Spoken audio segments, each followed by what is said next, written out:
Good evening, everyone, and welcome to the Michigan City Park Board meeting of Wednesday, May 1st, 2019. Everyone could please stand and join me in the Pledge of Allegiance.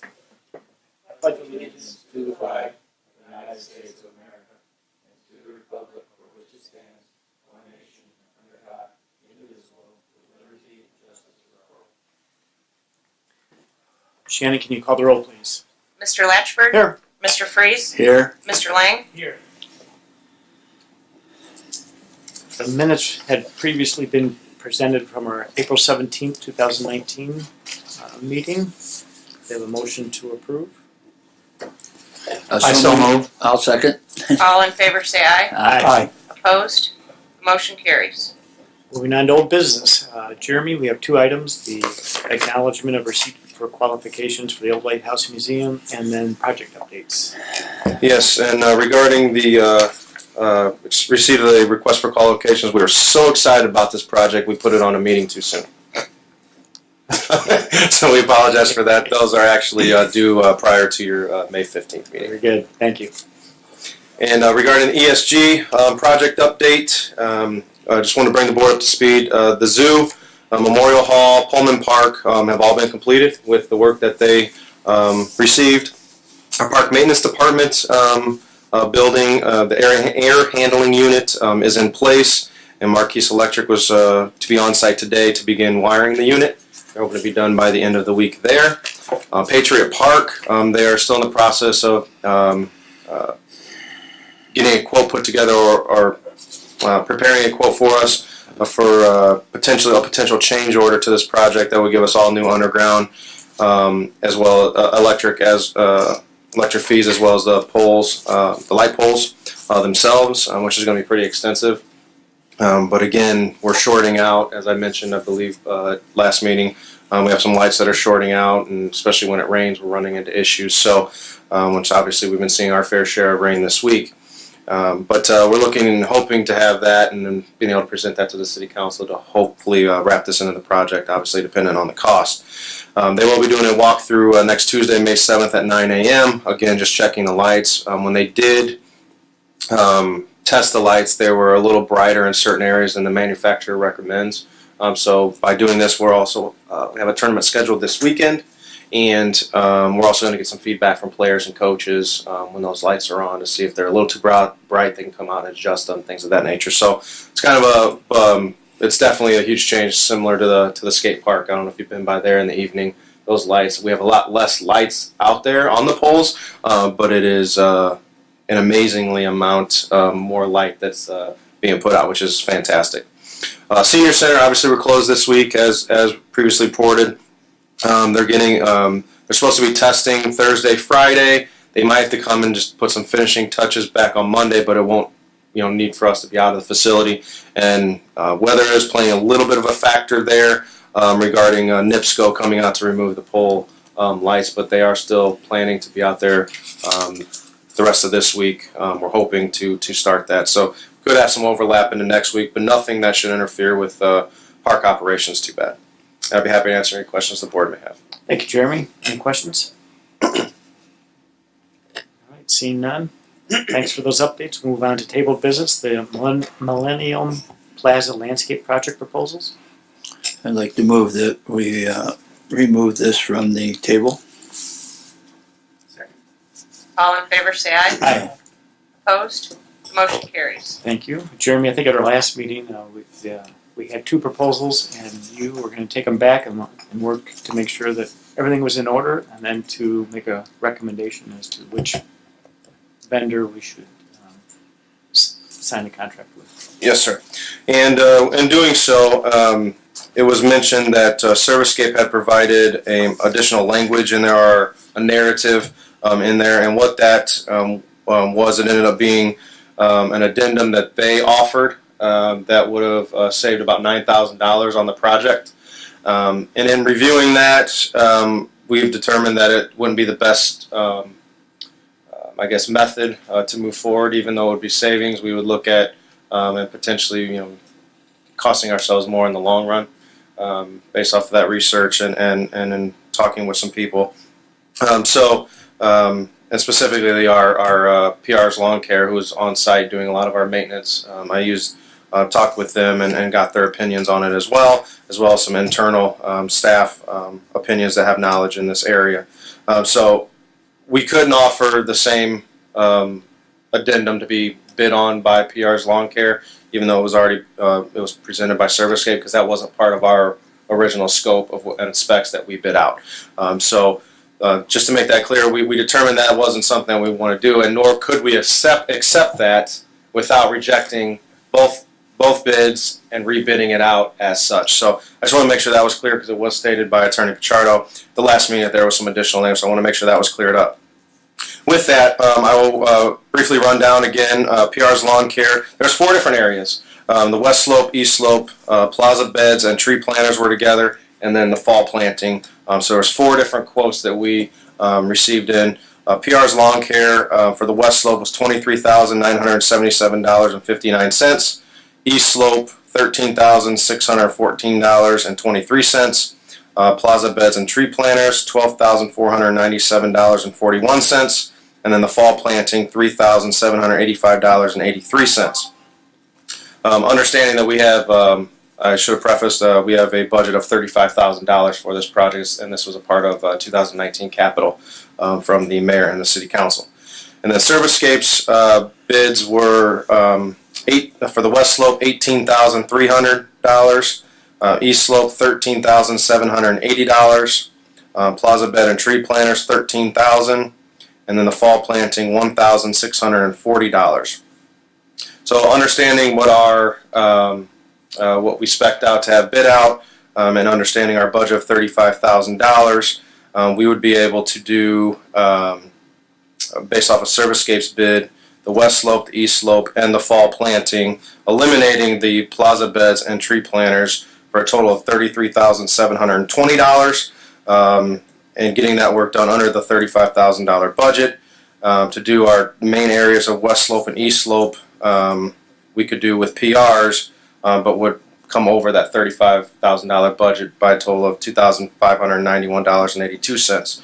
So with that, understanding what we spec'd out, then I would recommend to the board that we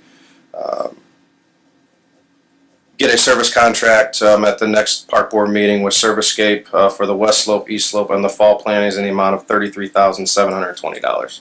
But I would definitely be happy to answer any questions the board may have. Thank you, Jeremy.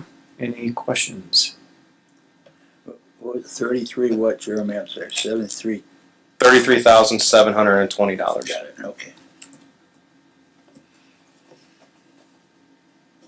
Alright, I'm just doing a little quick math here. Bear with me. So PR west was 23.9, east 13.6, and the fall was 3.7 roughly. That's correct. All right. Bear with me one moment, sorry.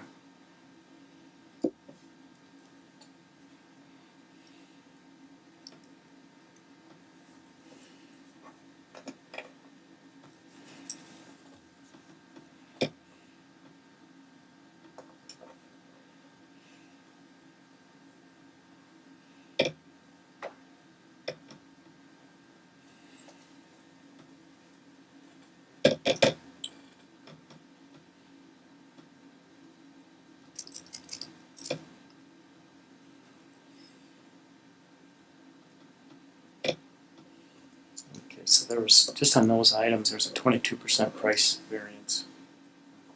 Okay.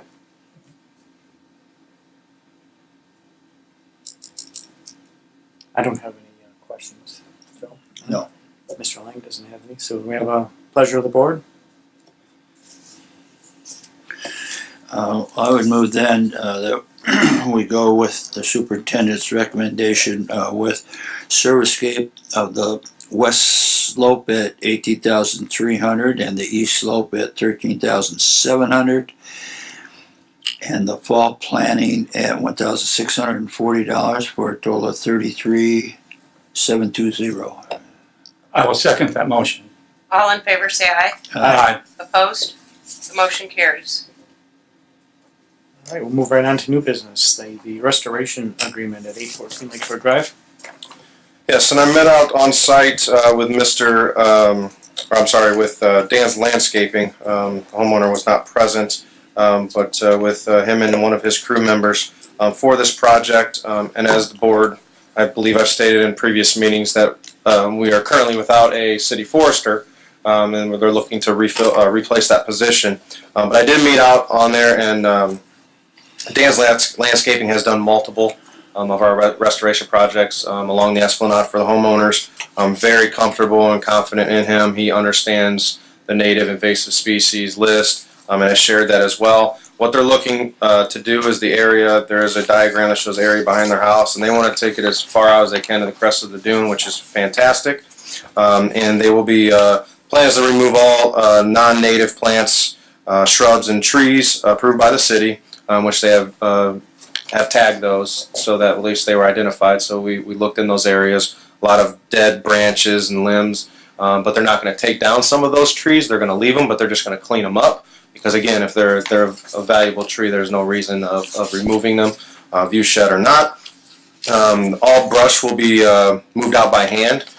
There is a pathway that runs through the are kind of on the side property line of the house, and then there's a nice little drive that comes back there, so they can get their equipment all the way up to that drive. It works out very, very nicely for them.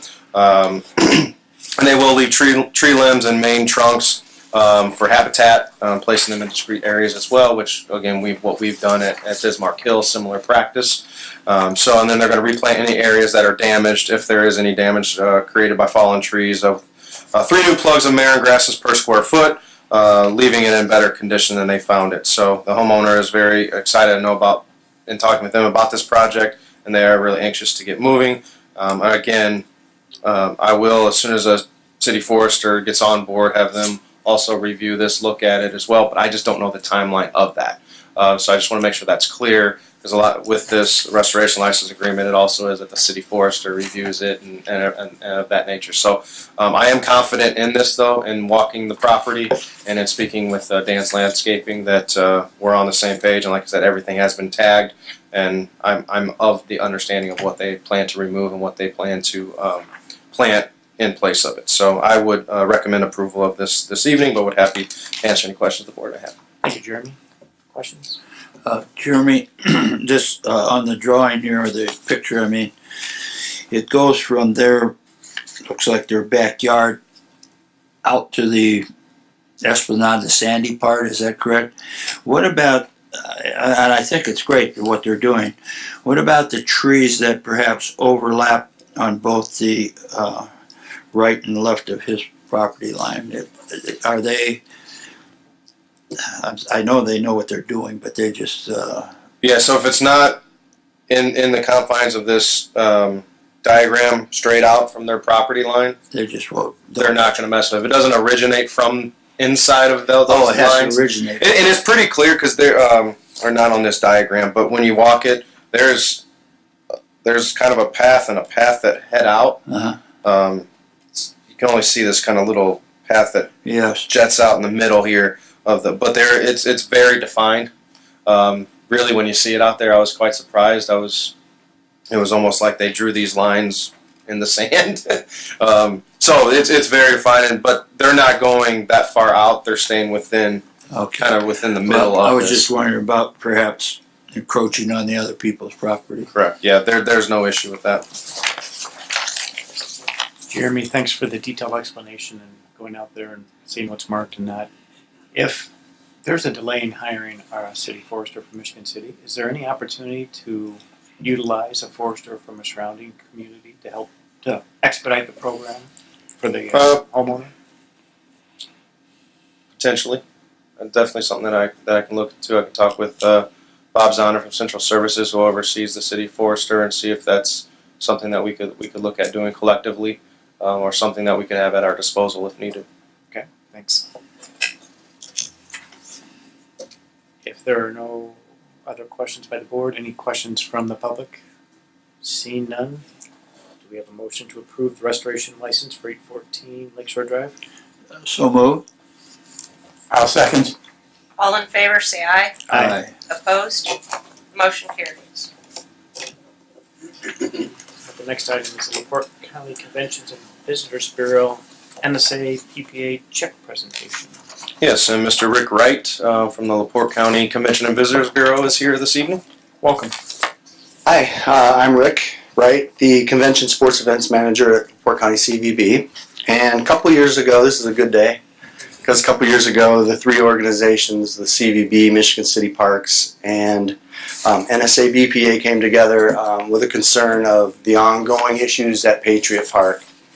And so out of a meeting there, we came up with a real great agreement that we feel is necessary to, from a sports standpoint and tourism standpoint, to keep Patriot Park, or at least get it to a level that it's not only going to, draw local crowds, but we want regional crowds because that drives tourism. So it's my pleasure to present to you from that MOU a check for $10,000 to Michigan City Parks and Recreation Department. Thank you very much. Awesome. Yeah, just real quick. Excuse me, Rick. I appreciate you coming this evening, and this is the second year, as mentioned, of this agreement, and another influx of money from the Convention Visitors Bureau, which we really appreciate as a part of this agreement. NSA BPA brings added resources to the Michigan City Park Department and to our facility every weekend for weekend tournaments, providing staff to run tournaments, as well as helping with field maintenance and things of that nature. So we're hoping that with these monies and donations, we can leverage possibly for some other donation dollars. Looking at some different avenues, is because it's really imperative that we have operating scoreboards out of Patriot Park, which no longer operate, which is one thing that is preventing us from possibly getting some bigger name recognition name tournaments. So I've been in conversation with the people from NSA BPA as well on that. And that's something that's been highlighted and identified, because they love our facilities, beautiful. Outside of, sure, a few more parking lots out there in areas to park, because we do struggle there as well. But from between the lines, if you will, inside the fence, I'll put Patriot Park up against any other park in this area. So if we can continue to add these amenities, work with our local CVB as well as BPA and NSA, I think the future is very bright for Patriot Park in Michigan City. Well, and one good thing to add to that is that we were able to sit down and come up to an agreement with NSA to make the teams a little more aware of the LaPorte County hotels. We were finding that some of them were sneaking over to Porter, New Buffalo. So now we've got something in place that kind of monitors that a little bit more. That's the whole idea for us. Yeah. Before Rick leaves, maybe if you guys can share, you and Jeremy share with the public and with the board, the difference between some of the tournaments and the scheduled games that we had before this agreement took place versus after, because I think that's significant. Yeah, and then simply putting it is with the staff and resources that we have, adding NSA BPA, we've been able to maintain some tournaments that maybe in the past would have got canceled because we don't have enough resources or staff, which has really helped us from a management standpoint. Having more of, I guess, that communication piece with the parents, with the spectators, with the players and coaches has been helpful. But more so than anything, the schedule, as you mentioned. I mean, our first tournament was scheduled the weekend of April 12th and 13th, and we're booked, and we have tournaments running all the way through October. Which prior to this agreement, I mean, we had a good schedule, maybe 10 tournaments a year, and now we're running. I mean, we're running through August. We have a couple in September and 3 scheduled in October. Wow. So it's nice, and it's a very beneficial relationship for all. Well, and and I know, and as does Coach Freeze, I mean, it's all about playing conditions when you're an athlete and you're playing out there. And you can almost during the summer go anywhere and play a tournament, and you're going to go to the places that best fit what you want, and where you can have success. So we definitely are seeing success, I believe. Absolutely. Thank you, Rick, and it's a tribute to a great partnership. So Yeah. Thank you. Thank you. No board action is needed on this, I would take it. No. Thank you. The next item on the agenda is the 2019 boat race agreement. Yeah, and obviously we have the 11th annual Great Lakes Grand Prix coming into Michigan City and Washington Park, August 1st through 4th, 2019. I've already had a couple different meetings with Rick and his team at the CVB in preparation. The reason why you might not see a specific, map or things of that nature is we're looking at basically the same setup as last year, but there are some still odds and ends we're tightening up. So that will come, but. I don't know, again, from an event standpoint, from a management standpoint on our end, this is a fairly easy event once setup is completed. Obviously, we're helping out with trash and everything like this, but Rick, his staff, their volunteers do an amazing job and handle the brunt of that work. So outside of, when we have our parking staff, lifeguards, obviously we have our services as well.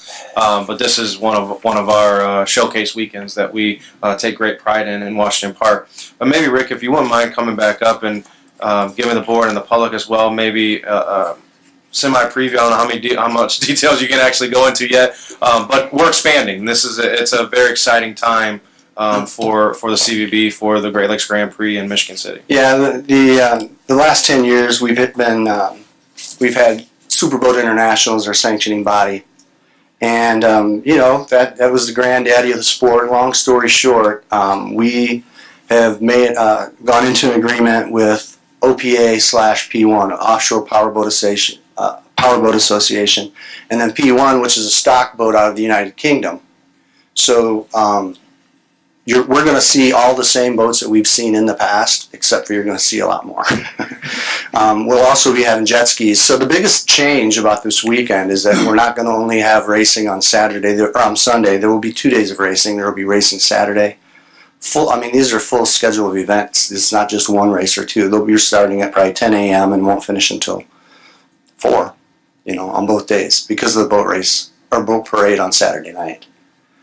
But it'll be. Jeremy is aware that we had signed a contract that's substantially more boats than what we've seen in the past, and we have the facility to do it. This whole thing gets started in Cocoa Beach actually in 2 weeks. I'll get a lot more information down there about the travel, but the jet skis should be cool too. The race days are August 3rd and 4th. Yes, but they'll be testing. It's actually, I don't know how much you want me to get into this, but the events actually will start Wednesday that week with a golf outing, and then a Thursday grand opening at Sunset Grill. Not grand opening, but opening ceremony. And then Friday there will be a poker run. There's all kinds of things that are going to happen. Poker run, VIP events, and as Jeremy said, not everything is. We've got a good time frame. It's just shoring up some of those details before we release it all. And we will, once that's finalized, can present that kind of calendar of events for that week. But from a standpoint of hosting the event for the purposes of the major license agreement, the 1st through the 4th is when we're hosting that, and then we can follow up and add those details and make sure the board is aware of that. And has a chance to comment. You said, right? So after that, we should know. Right after that. Yeah. So and great point is we did Chris Magnuson, golf pro, myself, Rick, Jack, kind of brought to them, hey, this is a bigger event. It's kind of now first year of a new kickoff, new style of event. I was like, hey, let's put a golf outing together, Michigan City Golf Course. That'd be great. Yeah. So we sat down and began. Again, just how we do our outings at the course, but we're working with the CVB, and we're excited. We're hoping that's successful for all parties. We're going to see these teams a little earlier this year than normal because the race that's a big race before ours in St. Clair, Michigan, the weekend before ours, and typically they all leave and then they'll come back, but they're going to come in here. They're going to be here. So, and we've taken the arrangement. We've already chatted about how we're going to store all that stuff. Thanks for sharing those extra details, Rick. Yeah, you bet. Sounds like an exciting event. It's going to be great.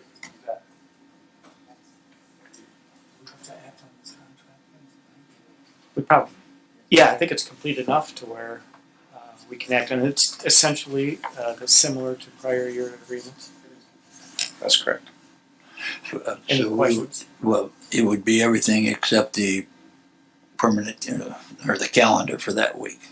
Calendar and specific layout. Yeah. It's going to resemble last year, but there could be a few tweaks depending on once they have an understanding of the number of boats and things of that nature. But our operation remains the same, and the areas that we're going to give them basically remain the same.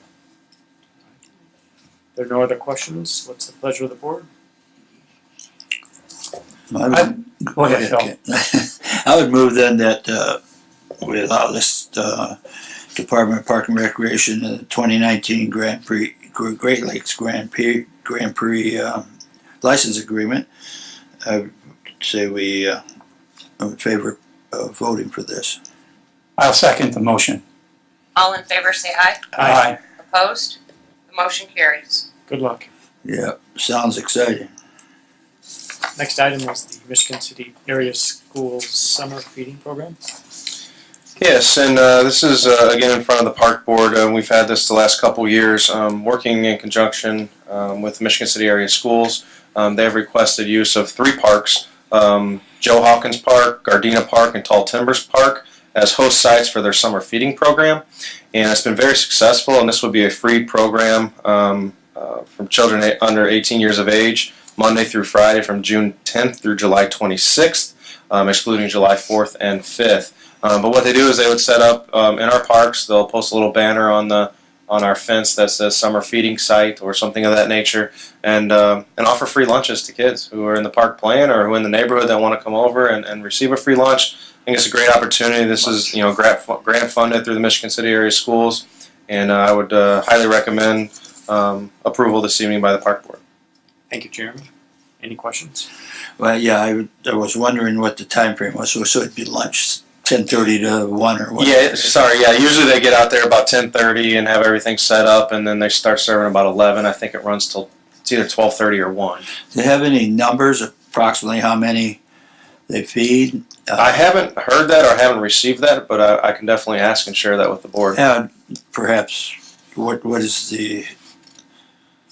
which park has the? I would think, well, I don't know. Maybe Tall Timbers, where there's a lot of young kids. Yeah, I'm gonna venture to say it's pretty successful, but I'll reach out and I'll share that with the board. Good program. Any questions from the public? Seeing none. Pleasure of the board. I would like to make a motion that we work with the Michigan City Area Schools in the areas of Joe Hawkins Park, Gardena Park, Tall Timbers for the summer feeding program from June 10th through July 26th. I think that this is a program that has been in place before, and it's very advantageous for a lot of young people, and so I think it's a good move by the board. Second. All in favor say aye. Aye. Opposed? The motion carries. All right. The next item is the 2019 Park Department First Quarter Report. Jeremy? Thank you. Yes, and that's in front of you this evening. Keep in mind, or just a side note that if you did receive today, I think it was, or yesterday, I'm sorry, there were some corrections that were made. There was a heading on page 7, and then the numbers we compared it the wrong quarter at first. So, but that has been corrected, so you should have a corrected copy. And then obviously for the public's view, that'll be corrected as well, and it will state that correctly. So I'll be happy to answer any questions the board may have. Thank you, Jeremy. Any questions? I just had one question, and it dealt with the senior center, and on events, or day trips rather. I noticed in 2018 there were 93, and at this time in 2019 there were 40 less. And I was just wondering why such a big difference. Anything with the weather and anything that had to do with that? I couldn't talk with Tara and find out a little bit more. I know that there were it's availability, it's who's interested in going or signing up for the trip. So it could be a multitude of factors, but I'll get more specific answers for you and report back. Well, it's not anything that is of the utmost of importance, but I just noticed that there was such a big difference from one year to the other, and I didn't know if maybe the weather during the last few months had made a difference in people wanting to take trips and everything like that. But I know there are, as you had mentioned, there are a lot of variations there, and I I just looked at that and I thought, gosh, those people make so many trips, and this year, and maybe there's not as much interest in the older population. I'm not sure. So there is an asterisk on for 2018 that there were two-day trips. Right. So that might have doubled those numbers as well for 18 because they were both counted as specific days. So that could be the influx in that. But I'll confirm either way, and then just I'll report back and let you know. Thank you. Any other questions? I have no other questions. It was an excellent report, as usual. We historically have tabled the quarterly and annual reports to give the public a chance to give their input before approving them. And I don't see any reason to change our historical course, so do we have a motion to table this report? I so move that we table this at this time and allow the public to view this at their discretion. Second. All in favor say aye. Aye. Opposed? Motion carries. All right, the next item is the Memorandum of Understanding with the Michigan City Area Schools for the Wolves Restoration Team. Yes, and this has been in front of the board before, and it is the same MOU as far as the language in it. The only thing that has changed are the terms, and that they will now be from August 1st, 2019 through the end of the 21-22 school year, and may be renewed by mutual agreement as well as this one. And the goal of this is at Hanson Park. It's allowed for their outdoor classroom and the students to come out to Hanson Park to work on restoration projects. But the goals are educating biology students in ecological standards, one, and then restoring a wildlife habitat area vital to the health of Lake Michigan, two. So it has proved very beneficial for us, for our department, and for the students. It's been a great partnership. I want to thank Shannon as kind of spearheading that from our side, from our department, and working with the students. She was just out there, was it last week? A little wet, a little cold, but they did have another day out there. So the students really enjoy it. I don't know if Shannon, I didn't even talk to her about this, but if she wanted to expound on the program at all, feel free. But very beneficial, and definitely recommend this evening moving forward with another 3-year MOU. Thank you, Jeremy. Questions? No, just a comment. I enjoyed the group coming to our park board meeting last year and talking a little bit about what they gained from working there. And as Jeremy had mentioned, the park department also gained. They did a nice job of cleaning up. And Kent, you would know from you and Methuselah for those 100 years in the classroom that it's a great learning, hands-on experience in biology, and so I really appreciated the effort they made. Yeah, I looked over this, and being somewhat of a new individual to the board, and looked at all that's going on here, and I just thought, wow, here is a biology lesson that's going on for into 2020-21. This is absolutely amazing. Yeah, I mean, what an opportunity. In addition to all of those attributes, it's also wildly successful. I believe they won a governor's award last year for the content results of this program. It's pretty spectacular. Another great partnership that we're involved in and happy to be involved in. If there are no other questions, we have a motion to approve the Michigan City Area Schools MOU for the Wolves Restoration Project at Hanson Park. I would be happy to make a motion that we approve this memorandum of understanding with the Michigan City Area Schools and Hanson Park. Second. All in favor say aye. Aye. Opposed? Motion carries. All right, moving right along, we have the 2019 Michigan City Food Truck Festival License Agreement before us. Yes, and this will be the 3rd annual Food Truck Festival in Washington Park. First year started very small. Last year grew. Had, I believe it was about 20 food trucks, and I think this year Mr. Blackshire is looking at about the same, or maybe even a few more, is the hope. But this will be May 25th and 26th, so this Memorial Day weekend in Fetters Alley in Washington Park. And not really much is needed from the park department other than the space. You can see here that the fee for this would be $1,100. This includes our $100 major event, license agreement fee, $500 security deposit, as well as the $500 fee for serving alcohol, as he will be serving alcohol.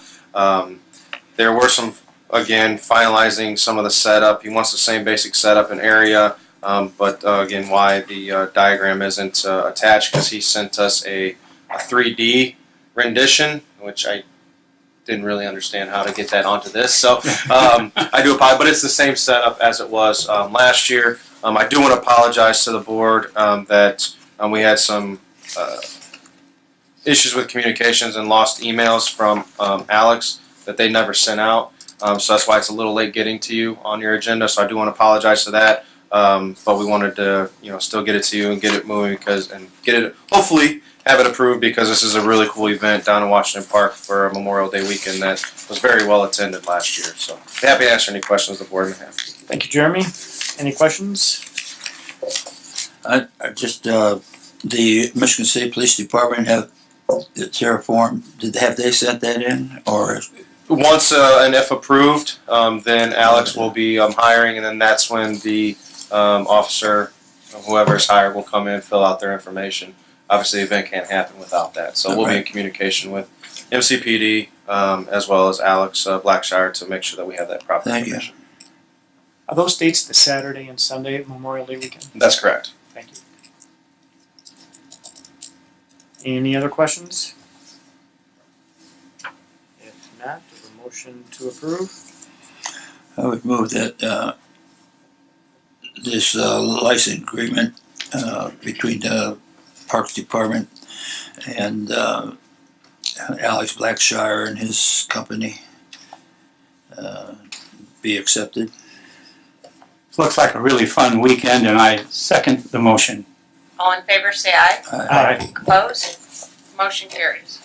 All right, moving right along, we've got some special purchase requests. Jeremy? Thank you. And these are both of these requests are 2019 capital approved by the mayor and the city council in the 2019 budget. First one being the purchase of a new Toro Groundmaster 4500D, and this is it's compatible with our existing fleet. And again, the reason why it's a special purchase is due to the fact of territorial dealership or for Toro, that we can only go to one source. So again, like we've had in previous meetings, the budgeted amount that we have that we received was $70,000, and this would be for a total of $68,597.60.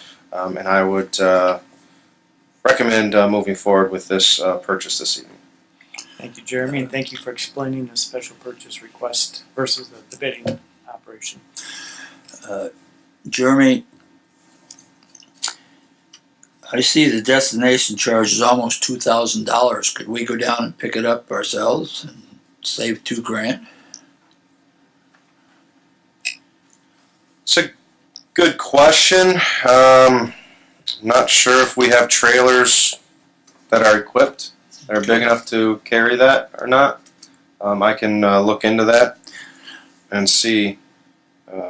It's been similar to what we've done in the past with our big mowers. We've had that type of a charge. Yeah. But it doesn't hurt to ask, or it doesn't hurt to look into to save dollars. Well, I We'll noticed definitely that, and it's next on the agenda, but then there's $150 freights and parts charge for the next item. If we're going down there, if we could, I realize how big this thing is that we're talking about right now, and perhaps that's not a very liable situation, but we could save over $2,000 if they're both at the same spot. Just a question. No, great question, and I will definitely follow up.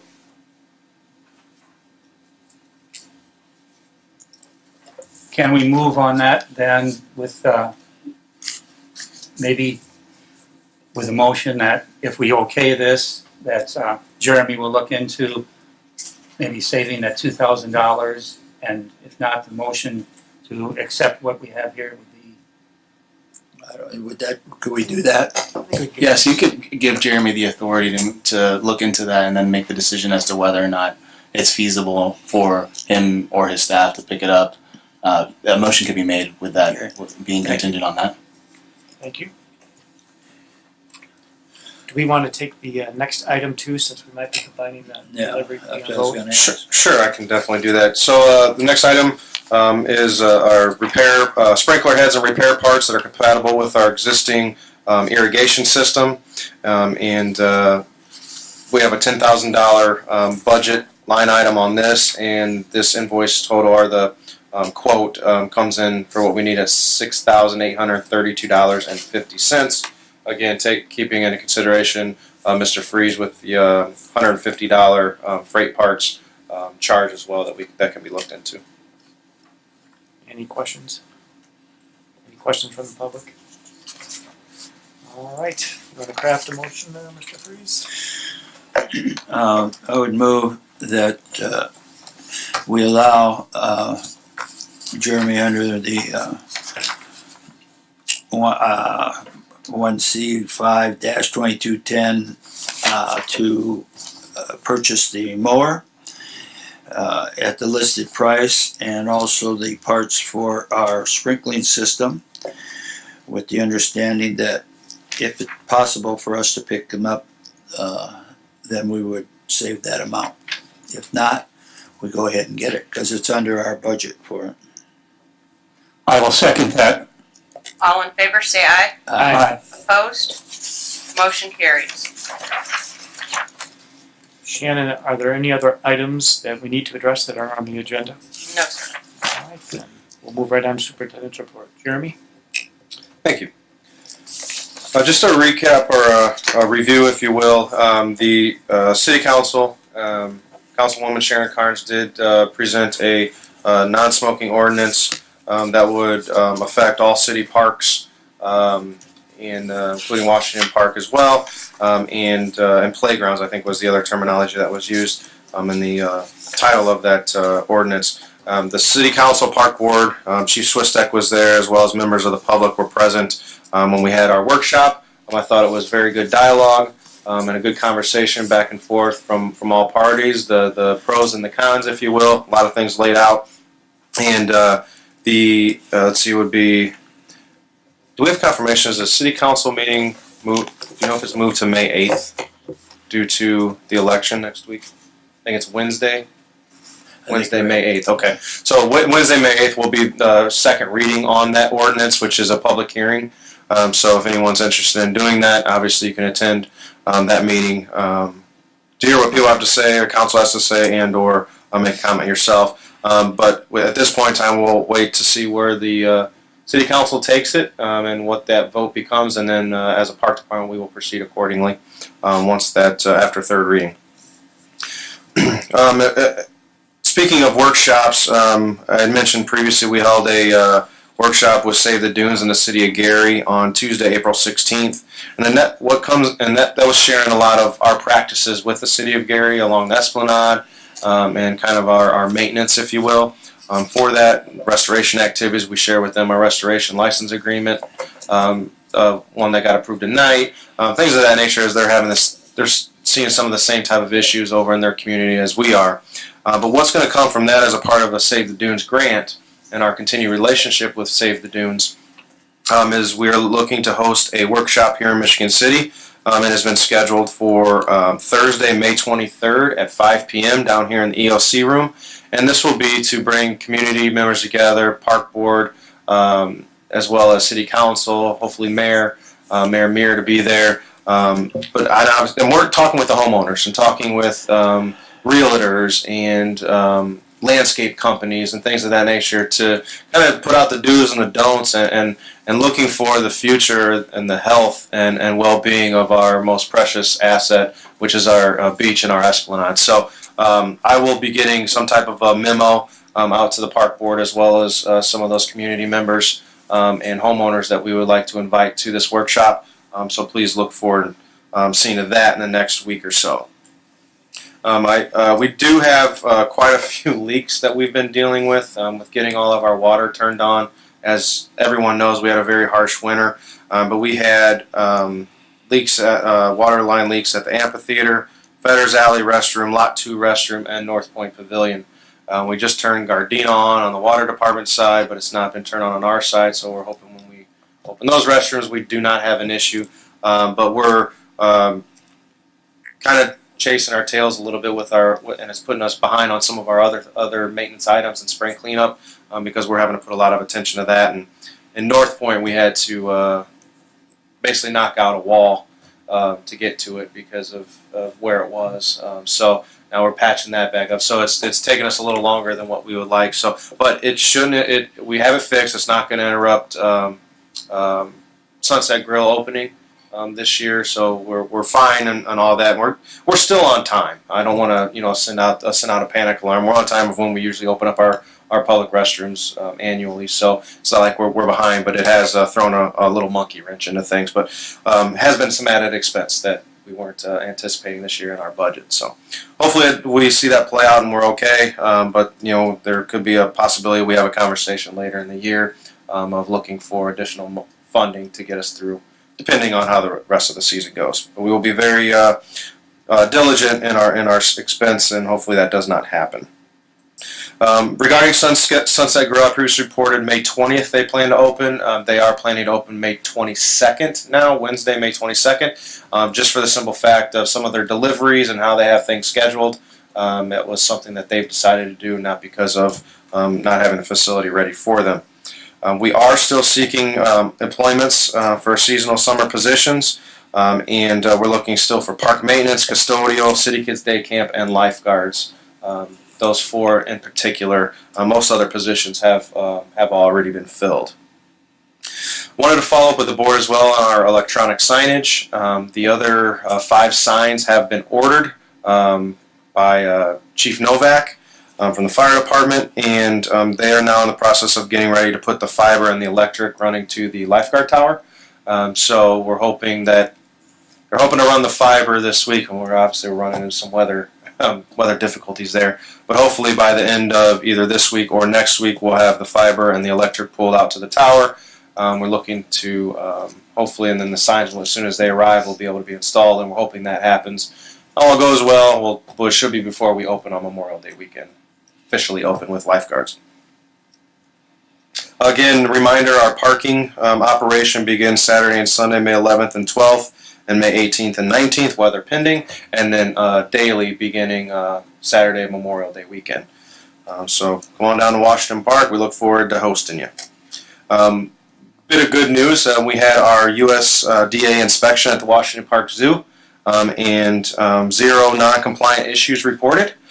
So I just want to congratulate the staff at the Washington Park Zoo, seasonal and full-time, but kudos to all of them.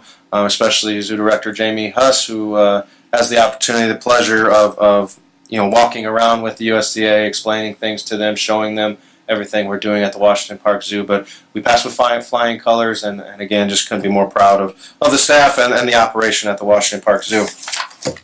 I will unfortunately finish on a little bit of a sadder note with vandalism, and I'm just waiting on the actual report. But there are playground equipment, the flooring, the crates of our flooring of our playground equipment has had holes burned through it. We had a lot of graffiti on the slides, and it's kind of wrecked. We had to basically tape off or section off one of the pieces until we could get it removed. But we did do a police report. So I'm not quite sure the extent of the damage or what we're looking at for a replacement. But those reports have been filed, and we will get that information soon and make sure we have that full vandalism report on file and with the police department as well. So happy to answer any questions the board may have. Thank you, Jeremy. Questions? Sure. Where did that vandalism take place? At Joe Hawkins Park. Joe Hawkins. The other question I have for these jobs, these positions, is there a minimum age that they must be? And is it open to both male and female? Yep, great question. So park maintenance, custodial, day camp, and lifeguards, male and female. No question about it. From an age standpoint, for park maintenance, custodial, obviously a valid driver's license is needed because you potentially could be driving one of our city vehicles or operating some equipment. So we do like to have a valid driver's license. Day camp, again, we usually haven't gone. I mean, we've hired a 15-year-old before, but definitely probably need to be at least 15. But usually we look at 16, high school aged is what we kind of shoot for there. Again, same thing with lifeguards. You can, as long as you can obtain become a certified Red Cross lifeguard, you have the ability to try out and be a Washington Park lifeguard. And I believe you can do that at 15. Have we sent anything to the schools, both Michigan City and Marquette? Yes. Sorry. We have put out posts on our social media as well as sent information to them. I think they have that community backpack. I should get it on that as well.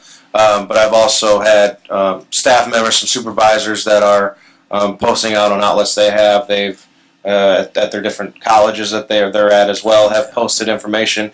And I just saw a lifeguard application come from a kid who lives just outside of West Lafayette. So I'm not sure if he's planning on staying up here in the summer or what his intention is. So I'll be interested in talking to him on the phone. So I do know the word is traveling. Thank you. Thank you, Jeremy. Any other questions? I think last meeting you mentioned there was some difficulty potentially running electricity and fiber optics to the lifeguard stand, and obviously that's been resolved. So can you tell us? Yeah, so it just became the what we're doing is we're taking we can't get deep enough of what we originally intended because of the water table.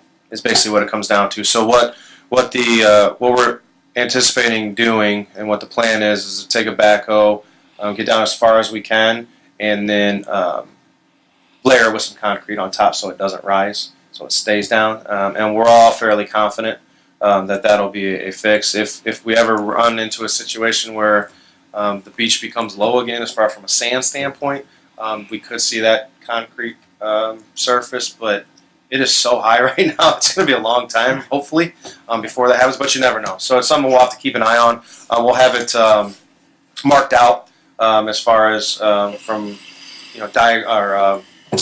drawings of that nature, so we're going to know where it originates from, where it goes, and that way, when we're running our beach sanitizer, if anything like that, we're going to know where it's at and stay away from it. So Great. Try to keep it as much out of the way as possible.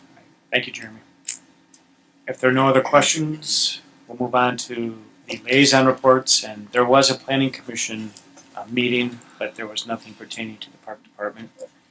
So move to the Port Authority report, Mr. Freeze. Port Authority, as I came over the bridge Monday at 3 minutes to 5, I didn't see any cars in the parking lot. So I adjourned the meeting early, Bruce. I assume you have one next Monday? Yes, we have one. Thank you. And the Zoo Society, Mr. Lang. The Zoo Society will not meet until next Tuesday. But I did want to mention that over the weekend, Steve and Mary E., which is a vocal group in town here, well-known entertainers, well-known to an awful lot of people who like to listen to good music, and they, in connection with the Brewery Lodge, put on what was known as Manhattan in the Mansion at Barker Mansion, and at the last minute they had to move it because there is refurbishing being done at the mansion and they weren't done. And so the St. Joe Club kindly allowed them to move the venue to their facility. And I have no idea how much money was made at this, but Steve and Mary E. were donating a part of that to the Zoological Society. So I just wanted to give a shout out to them for their kindness and also to the Brewery Lodge. Thank you, Mr. Lang. Mr. Pichardo, attorney's report tonight. Nothing to report, sir. Thank you. Any other director's reports tonight? No, sir. All right, then it's on to department finances. Mr. Lang. All right, Michigan City Park Department claims docket for May the 1st, 2019.